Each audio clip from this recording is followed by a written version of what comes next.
Good morning, everyone. Earlier this week, House Democrats stood on the side of the American people. Every single member of the House Democratic Caucus stood on the side of the American people in opposing the reckless Republican budget scheme. The Republican budget will set in motion the largest cut to Medicaid in American history. Children will be hurt, families will be hurt, seniors will be hurt, everyday Americans with disabilities will be hurt, hospitals will be hurt, and nursing homes will be hurt, all across America. Medicaid is about health care for children. Medicaid is about medical care for people with disabilities. And Medicaid is about nursing home care for older Americans who are trying to live out their golden years with the respect and dignity that they deserve. Democrats will continue to stand on the side of the American people and stand against the reckless Republican budget that will end Medicaid as we know it, dramatically cut nutritional assistance for children, families, and veterans. And we will continue to stand up on behalf of the American people and against the far-right extremism that is being unleashed on the American people by Donald Trump, Elon Musk, and House Republicans. Questions? Leader, good to see you. Republicans, and actually I should say the House Doge caucus this week, introduced a couple of different bills to cut back on waste. One of them is called the Drain the Swamp Act, another the Cuts Act, and the third, the Put Your Money Where Your Mouth Is Act. I don't know if you've looked at any of these, but is there no bill that Republicans put forth to cut back on waste that Democrats could get behind? Democrats are prepared to identify waste, fraud, and abuse within agencies and departments across the federal government. Every organization, every institution should be scrutinized in a manner consistent with protecting taxpayer dollars. That is not what the Doge effort is all about at this moment. Elon Musk and the Doge minions that have been unleashed on the American people are actually stealing taxpayer data and stealing taxpayer money. Why does Elon Musk need access to the names, addresses, Social Security numbers, birth dates, and bank account information of the American people? He does not need access to it. And why is he seeking it? The House will continue to work hard to block him, and the courts need to continue to block him as well. Elon Musk has about $8 million in federal contracts per day. Per day. The average Social Security recipient in this country receives $65 per day. If Elon Musk and House Republicans are interested in identifying waste, fraud, and abuse, start with his contracts. If this was really a serious effort. But sir, I'm not talking about Elon Musk. I'm actually just talking about the Doge caucus, and there are some Democrats that are trying to also work with Republicans. For example, this one bill would ask lawmakers to cut their congressional offices by $100,000 over the course of a year. Does that sound like something? I have not been briefed on any of these bills. Any effort, for the reasons I just articulated, led by Elon Musk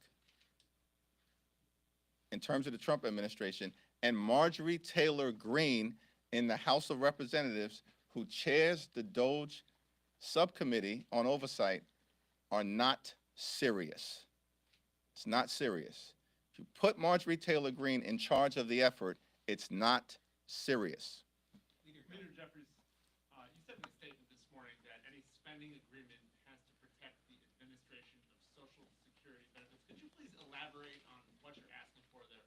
Our position in terms of the budget and any agreement that we reach in connection with the American people has to protect Social Security, Medicare, Medicaid, veterans benefits, the nutritional assistance provided to children and families all across America, and the American people. Hands off Social Security, hands off Medicare, hands off Medicaid. That's not a position that is new. It's a position that House Democrats articulated from the very beginning of this Congress on January 3rd when I spoke on the House floor. Are you saying you want a moratorium on layoffs at the Social Security Administration? My statement speaks for itself. Thank you, Mr. Leader.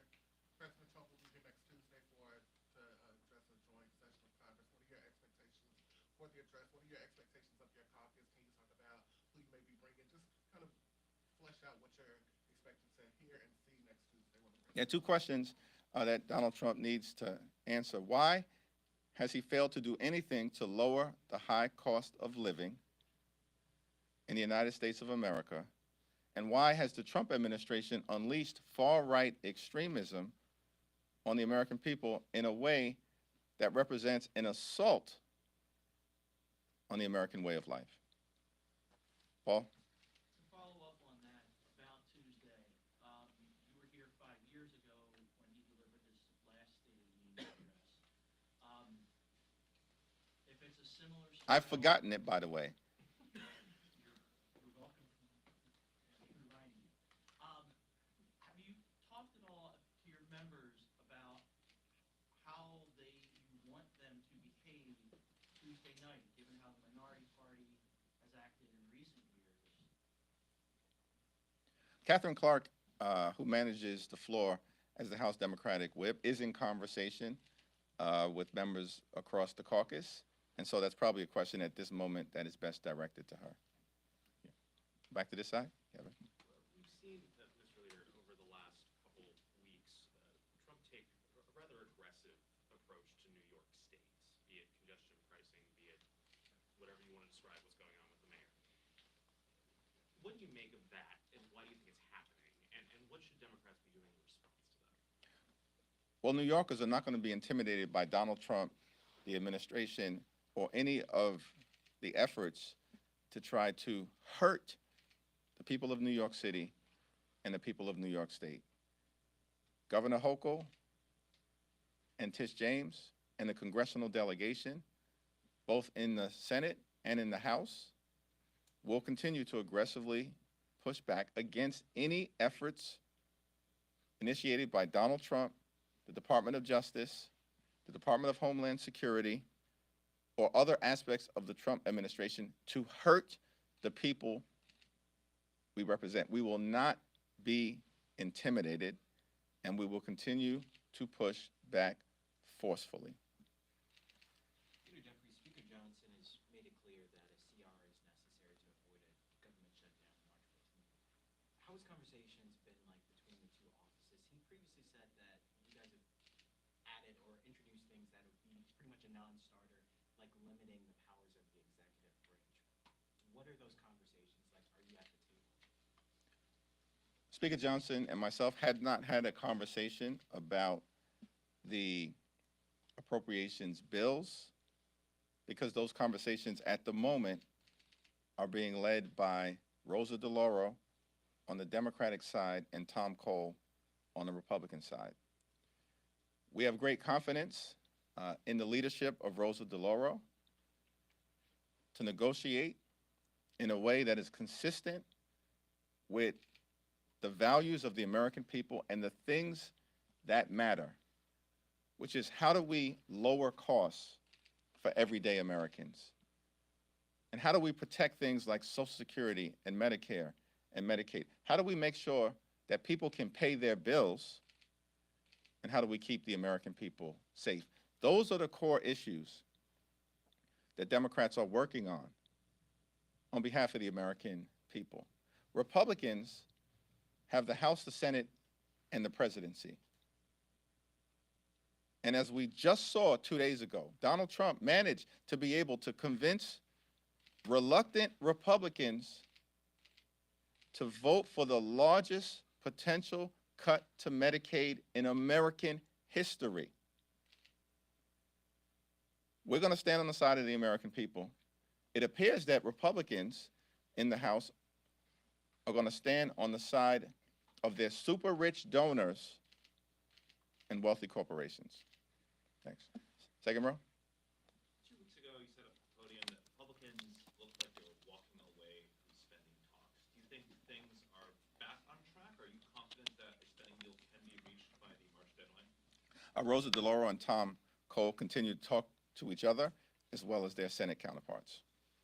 Mr. Leader, how concerned are you, though, and how concerned our Democrats are, that even if it is what we would describe as a clean CR, that the administration is actually going to spend the money that is appropriated? For instance, if USAID is in this continuing resolution, which right now the administration has defunded, do Democrats need to stand up and put these safeguards in place or put language in this continuing resolution that forces the administration to spend the money? We will continue to make clear that the law has to be followed, including as it relates to the funding of the Social Security Administration. The American people are understandably concerned, frustrated, angry, scared at the assault that has been unleashed on them by the Trump administration and the far-right extremists in Congress. Congress funded the Social Security Administration so that everyday Americans in their golden years can receive the Social Security benefits that they are owed. By the way, Social Security and Medicare, they are not entitlement programs. When Republicans say they are entitlement programs, it's because they want to cut them.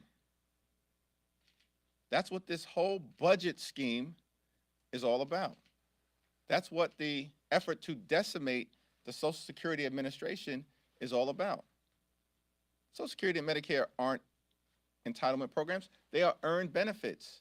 Everyday Americans have paid in to Social Security and Medicare throughout their entire working life. Every day, every week, every month, every year, their entire working life. House Democrats are going to stand on the side of the American people and stand on the side of Social Security, Medicare, Medicaid, and the things that matter to the quality of life of the American people. Go third row. You, yep. Yes, thanks, Mr. Leader. So is there a world where Democratic leadership wins against a CR if you don't get the assurances that you're seeking, that Trump will, try to run roughshod over Congress? Appropriations process at this moment is in the hands of Rosa DeLauro on behalf of House Democrats. Backward. Thank you. So Republicans have been very adamant that Medicaid will not be gutted by this budget resolution. Where or what is the proof that Medicaid will be gutted by it, if there is any? Republicans are lying to the American people about Medicaid. The Republican budget authorizes up to $880 billion in cuts to Medicaid by directing the Energy and Commerce Committee to find those spending cuts. Everybody knows who has had any connection to the congressional budget that if you are directing the Energy and Commerce Committee to find up to $880 billion, if not more, in spending cuts, that means Medicaid. That will hurt children, hurt families, hurt everyday Americans with disabilities, and hurt seniors. I can't say it any other way. Republicans are lying. Prove me wrong.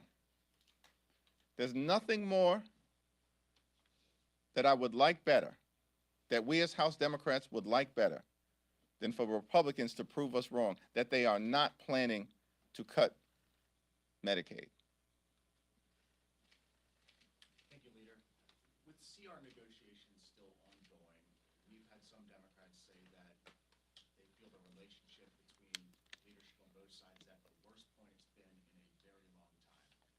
describe your relationship with Speaker Johnson and Republican leadership? Rosa DeLauro continues to lead the appropriations discussions on behalf of House Democrats. She's at the table. She's got a working relationship with Tom Cole, and let's see how those negotiations proceed. But are you worried that the Democrats will work with Republicans to keep the government open? Republicans have a responsibility to fund the government in a manner that meets the needs of the American people.